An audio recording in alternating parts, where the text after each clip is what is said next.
السلام عليكم ورحمة الله وبركاته، اخواتي وحبايبي طلاب الصف الثاني الاعدادي.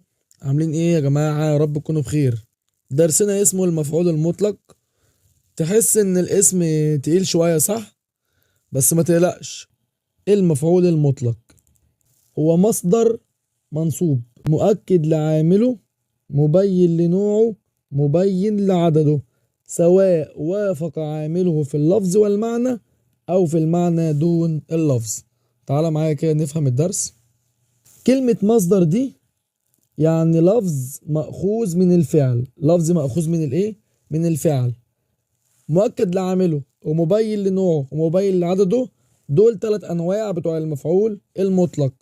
ايه بقى؟ سواء وافق عامله في اللفظ والمعنى أو في المعنى دون اللفظ. تعال كده نفهم ايه الجزئية دي. قرأت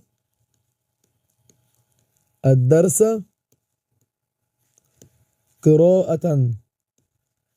احنا قلنا المفعول المطلق لفظ مأخوذ من الفعل، صح؟ مش كلمة قراءة دي مصدر يعني اسم جاية من الفعل قرأ ولا لأ؟ وانا مغمض على طول، هو ده المفعول الايه؟ المفعول المطلق. ولو جينا قلنا المثال ده: قمت وقوفا. هي مش كلمة وقوفا مصدر ولفظ جاي من الفعل اللي هو وقف؟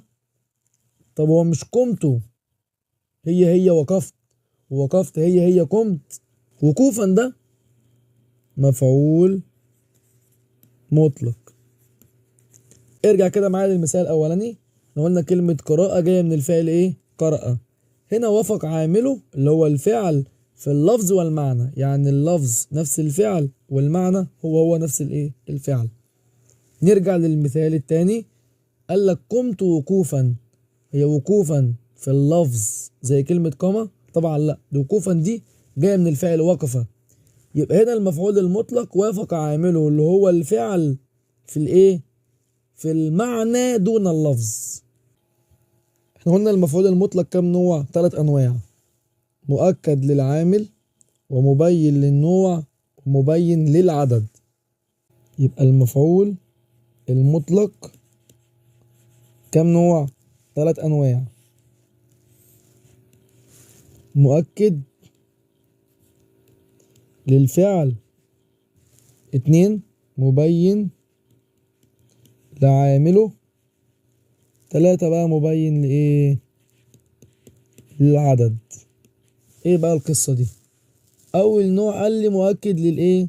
مؤكد للفعل. زي لما أجي أقول لك إيه؟ حفظت الدرس حفظا. فين المفعول المطلق؟ كلمة حفظا، لأن حفظا مصدر جاي من الفعل إيه؟ من الفعل حفظته. طب كلمة حفظا دي احنا قلنا إن هي مفعول إيه؟ مفعول مطلق. مفعول إيه؟ مفعول مطلق. طيب والمفعول المطلق دايما منصوب. منصوب بإيه هنا؟ أقول له منصوب بالفتح. منصوب بإيه؟ بالفتح.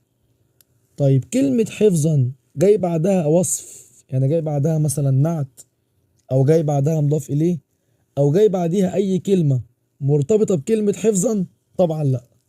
يبقى هنا المفعول المطلق نوع مؤكد للإيه؟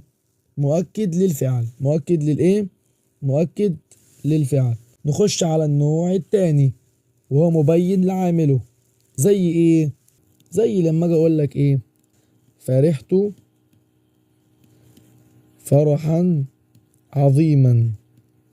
فين المفعول المطلق؟ هتقول لي كلمة فرحا. حلو، لأن فرحا جاية من الفعل إيه؟ من الفعل فرحته.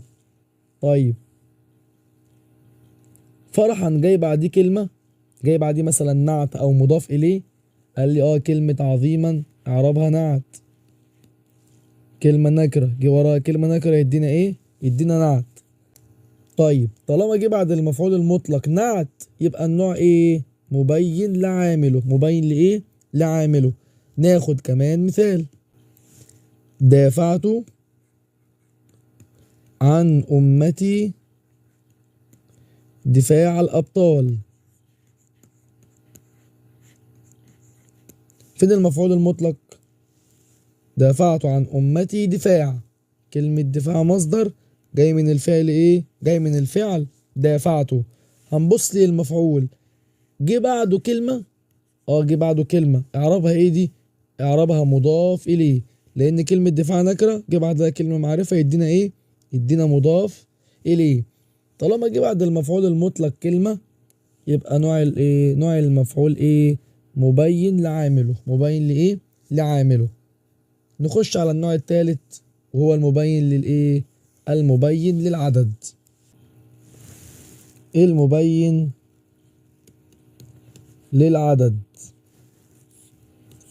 وده بيجي فيه اعداد، يا اما واحد يا اما اتنين يا اما اكتر من تلاتة. يا اما اكتر من ايه؟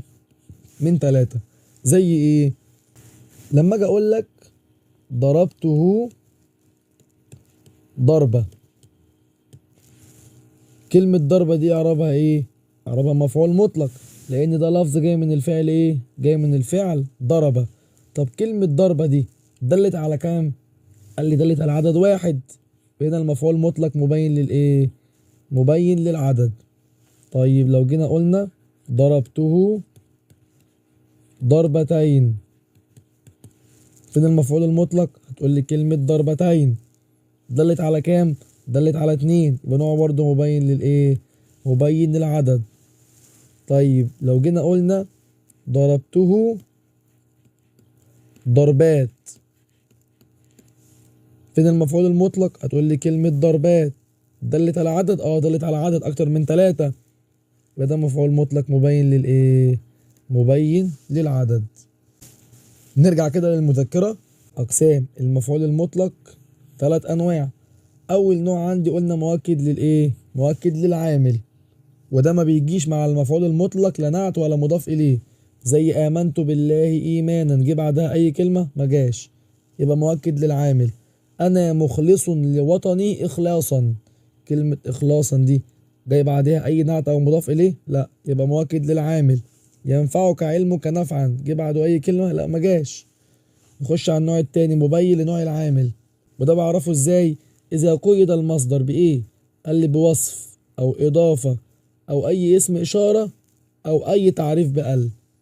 زي لما اجي اقول لك يعيش المؤمن عيشة راضية، عيشة ده المفعول المطلق، جه بعده راضية اعرابها نعت، يبقى مبين لنوع العامل. رقم 2 دافعت عن امتي دفاع الابطال، جه بعده كلمة اعرابها مضاف اليه، يبقى نوع مبين لنوع العامل. سرت هذا السير، فين المفعول المطلق؟ المفعول المطلق كلمة السير. طب مضاف لإشارة؟ مضاف لاسم إشارة، يبقى برضو نوعه إيه؟ مبين لنوع العامل. رقم 4 أكرمتك الإكرام، فين المفعول المطلق؟ كلمة الإكرام. مضاف لأل أو معرف بأل؟ يبقى نوع مبين لإيه؟ لنوع العامل. نخش على النوع الثالث وهو مبين للعدد. زي كلمة إيه؟